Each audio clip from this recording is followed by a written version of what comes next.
사과를 먹으면 치명적인 독이 된다는 이야기 들어보셨나요? 하루 한 개만 먹어도 의사가 필요 없다는 말이 있을 정도로 장 건강, 고혈압, 당뇨병에 좋고 특히 암 예방에 너무나 효과적인데요. 하지만 이렇게 몸에 좋은 사과도 어떻게 먹느냐에 따라 건강을 망치기도 합니다. 오늘은 사과가 독사과로 변하는 3가지 주의점과 함께 먹으면 보약보다 좋은 최고의 궁합을 알아보겠습니다. 독사과로 변하는 첫 번째, 갈변된 사과입니다. 사과를 먹을 때 대부분 개수대로 먹으면 좋지만 꼭 몇 조각씩 남게 되는데요. 이때 버리기는 아깝기 때문에 밀폐용기에 담아 냉장 보관을 합니다. 하지만 정말 안 좋은 행동인데요. 사과 내부를 보호하는 역할이 바로 껍질입니다. 상처가 생기거나 자르게 되면 노출된 부분부터 사과가 산화되어 갈변 현상이 나타나는데요. 이렇게 변한 사과가 위험한 이유는 섭취했을 때 우리 몸에서 활성산소가 생성되기 때문입니다. 우리 몸의 세포와 DNA를 공격해 각종 만성질환과 노화를 불러오는 주범인데, 활성산소가 적절하게 생성될 경우 체내에서 세균이나 바이러스 등을 파괴해 우리 몸을 지켜주지만, 양이 증가하면 오히려 인체를 공격하는 물질이 됩니다. 이렇게 농도가 증가해 정상 세포를 손상시키는 것을 산화 스트레스라고 하는데요. 만성피로, 고지혈증, 동맥경화증, 심지어 치매까지 일으키게 됩니다. 갈변 현상을 막기 위해 식약처에서 권장하는 방법으로는 스테인리스 칼 사용, 소금물, 식초 담그기, 레몬즙 뿌리기, 산소 접촉 최소화 등이 있으나 사과 본연의 맛이 변하기 때문에 먹을 만큼만 정해서 정확히 섭취하는 것이 제일 효과적입니다. 독사과로 변하는 두 번째, 사과씨입니다. 사과를 먹을 때 씨를 함께 먹는 경우는 많지 않지만 실수로 먹을 경우 정말 안 좋은데요. 사과씨에는 아미그달린이라는 성분이 들어있어 우리 몸에서 소화될 때 시안화수소라는 독성 물질로 변합니다. 이 물질을 섭취하면 두통, 구토와 같은 증상이 생기고 심지어 혈압과 심장에도 문제가 되는데요. 하지만 사과씨 하나에서 나오는 양은 그리 많지 않기 때문에 걱정하실 정도는 아니지만, 혹시라도 대량 섭취하는 것은 정말 위험하니 주의하셔야 합니다. 그럼 문제 없는 거 아니야 라고 생각하실 텐데요. 어린아이나 건강에 문제가 있으시다면 작은 양으로도 치명적일 수가 있습니다. 동일한 양을 섭취하더라도 더 큰 영향을 줄 수 있으니 먹지 않도록 교육하거나 씨를 완전히 제거하고 먹게 하는 것이 단순히 더 건강해지는 길뿐만 아니라 더 강하고 활력이 넘치는 선택이니 이제부터는 꼭 기억해 주세요. 독사과로 변하는 세 번째, 사과 코팅제입니다. 사과를 맛있게 보이기 위해 유동 파라핀이라는 식품 첨가물로 매끈하고 반짝거리게 코팅하는데요. 첨가물이 인체에 흡수되면 복통과 설사를 일으키고 비타민 흡수를 감소시킵니다. 대부분의 과수원에서는 인체 해로운 화학 물질로 왁스 처리한 일은 거의 없지만, 만에 하나 사과가 뭔가 칠해놓은 것처럼 매끈한 경우가 있다면 과일 전용 세제를 이용해 제거한 후 물에 5분 정도 담그고 미지근한 물에 헹궈주면 되는데요. 여기서 사과 껍질에 대부분 좋은 성분들이 많지만 나이가 있으시거나 소화기가 약한 분들은 왁스 코팅된 사과를 껍질을 제거하고 먹는 것도 좋은 방법입니다. 물론 코팅이 되어 있지 않은 사과를 구매하는 것이 가장 좋습니다.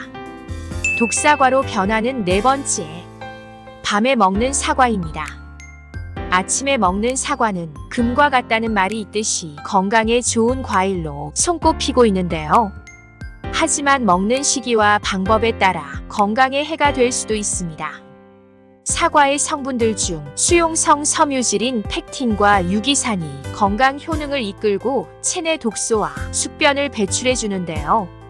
그래서 변비로 고생하는 분이나 다이어트를 하시는 분들이 많이 찾으시는 겁니다.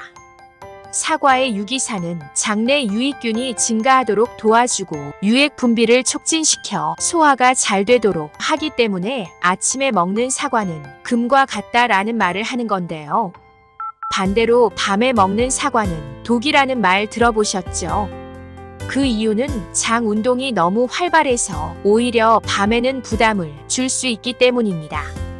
잠을 자는 동안 소화가 덜 된 섬유질은 배에 가스를 발생시키고 새벽에 화장실을 가게 만드는 건데요. 유기산 역시 위의 산도를 높여 속쓰림을 발생시킬 수 있어 밤에 먹는 것은 좋지 않습니다. 그렇다고 아침에 먹는 사과는 되고 저녁에 먹는 사과는 안 된다는 게 무조건 맞다는 건 아니고요. 똑같은 사과를 섭취하더라도 건강 상태에 따라 섭취하는 시간에 따라 몸이 받아들이는 효과가 다 다르기 때문입니다. 위가 건강하고 소화 기능에 문제가 없는 사람은 아침 공복이나 잠들기 2-3시간 전에 먹어도 위액 분비를 촉진해 소화 흡수를 돕고 배변 기능에 도움을 주는데요. 하지만 소화 기능이 약한 분들은 아침 공복이나 저녁에 드시는 것은 피하는 것이 좋습니다. 이런 분들이 아침 공복에 사과를 먹게 되면 구연산이 위점막을 손상시켜 속쓰림을 유발할 수 있고 저녁에 먹을 경우 위산 역류를 발생시켜 밤에 잠드는 것을 어렵게 만드는데요. 그럼 위가 약한 분들은 사과를 어떻게 먹는 것이 좋을까요? 저녁에 드실 경우는 식사 후 사과 몇 조각 정도만 드시는 것이 좋고요. 아침에 드실 때는 위벽을 보호하는 음식과 함께 드시면 되는데요. 바로 사과와 함께 먹으면 최고의 궁합 첫 번째, 양배추입니다. 비타민 U가 풍부한 양배추를 먼저 섭취한 뒤 먹거나 같이 먹는 것이 좋은데요. 양배추는 위장에 좋은 식품으로 잘 알려져 있어 아침 공복에 두 음식을 같이 드시면 맛과 영양이 높아져 건강의 시너지 효과를 볼 수 있습니다. 양배추의 풍부한 비타민 U는 위장과 자극 물질에 대한 저항력을 키워주고 위를 보호하면서 영양소 흡수를 도와주고요. 또한 혈관 질환과 암을 예방하는 데 큰 도움이 됩니다. 두 음식 모두 혈관을 청소해 주는 식품으로도 아주 유명하죠.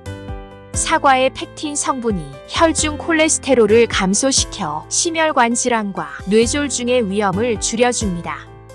실제로 미국 뇌졸중학회 연구에 따르면 사과를 즐겨 먹는 사람들은 그렇지 않은 사람들에 비해 뇌졸중 발병률이 52%나 낮았다고 발표했는데요.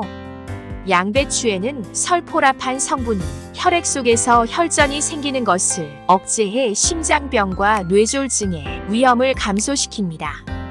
그러니 사과의 수용성 섬유질인 펙틴이 양배추의 설포라판 성분이 장을 청소하는 데 도움을 주어 대장암의 위험을 감소시키는 건데요. 이뿐만 아니라 제2형 당뇨병 발병을 낮추고 인슐린 저항성 감소와 중성 지방 수치를 개선시켜주니 혈당 관리에도 좋습니다. 최고의 궁합 두 번째, 견과류입니다. 사과는 비타민C, 식이섬유, 항산화 물질이 풍부한데요. 특히 식이섬유는 소화를 돕고 장 건강을 유지하며 비타민C는 면역력을 강화하는 데 필수적입니다.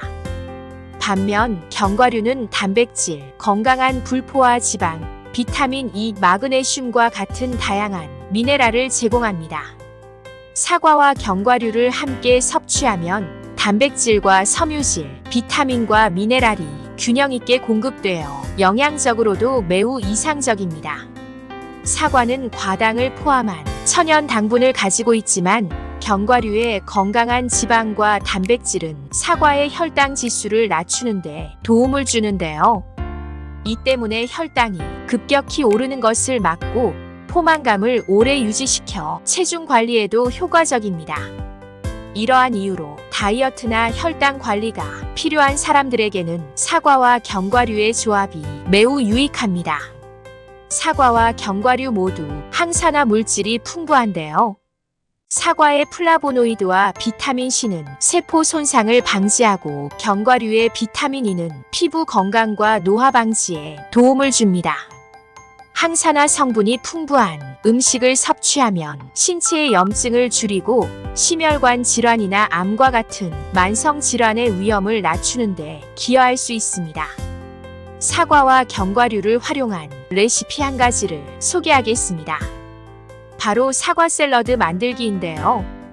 재료에는 사과 1개, 아몬드 1줌, 호두 1줌, 꿀 1큰술, 그릭 요거트 2큰술, 레몬즙 1 작은 술입니다. 1. 사과를 얇게 슬라이스합니다. 2. 그릭 요거트에 꿀과 레몬즙을 섞어 드레싱을 만듭니다. 3. 사과 슬라이스에 아몬드와 호두를 뿌린 후 요거트 드레싱을 곁들입니다. 4. 신선한 샐러드를 완성합니다.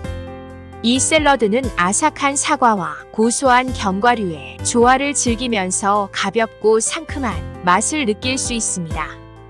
최고의 궁합 3번째, 고구마입니다. 고구마에는 기적의 항산화 성분 베타카로틴이 풍부하여 항암 효과와 성인병 예방 그리고 노화 방지에 좋은데요. 그런데 고구마를 드시면 답답하고 소화가 잘 안 되는 분들 계시죠? 고구마 속에 들어있는 아마이드라는 성분이 장에서 이상 발효를 일으켜 가스가 차고 설사를 유발하는 건데요. 이때 사과와 함께 드시면 바로 해결할 수 있습니다. 사과의 풍부한 식이섬유 덕분인데요. 장 운동을 규칙적으로 만들고 장내 이상 발효를 억제해서 가스가 생기지 않도록 도와줍니다. 심지어 몸속에서 물을 흡수해서 팽창하고 끈적한 점성을 띠게 되는데요. 위 속에서 음식들이 충분히 소화되게 해주고 위와 장을 통해 영양분들의 흡수를 최고로 끌어올려줍니다. 이 과정을 통해 혈당 상승까지 막아주니 당뇨병 예방에도 정말 탁월한데요. 특히 이 식이섬유 팩틴 성분은 사과 껍질에 제일 많은데 꼭 껍질까지 드셔야 합니다. 게다가 폴리페놀 성분도 정말 많이 들어있는데요. 활성산소를 억제하고 암과 종양이 생기는 것도 막아주니 우리 몸속에서 발암 물질을 배출시키는 효과도 좋습니다. 앞으로는 이 두 음식을 함께 드신다면 나이가 들수록 더 강하고 활력이 넘치는 선택이니 꼭 기억해 주세요. 최고의 궁합 4번째, 땅콩 버터입니다. 트롯 가수 장윤정도 사과와 땅콩 버터를 함께 먹으면서 혈당 관리를 한다고 하는데요. 사과는 주로 탄수화물 비타민C, 칼륨 등이 풍부하며 땅콩 버터는 단백질, 불포화 지방, 니아신, 비타민이, 마그네슘 등이 풍부하여 부족한 영양소를 채워주고 영양의 균형을 맞춰주는데요. 땅콩 버터의 고소함이 사과의 신맛을 잡아주기도 하고 사과와 땅콩 버터는 모두 식이섬유가 풍부한 음식이기 때문에 혈당 조절에 큰 도움을 줍니다.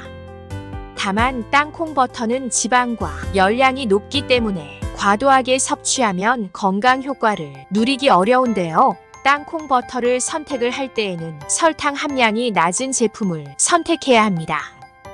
앞에서 말한 것과 같이 건강하게 사과 드시고 암 예방하시기 바랍니다. 이 정보들이 도움이 되셨다면 구독과 좋아요, 알림 설정 부탁합니다. 감사합니다.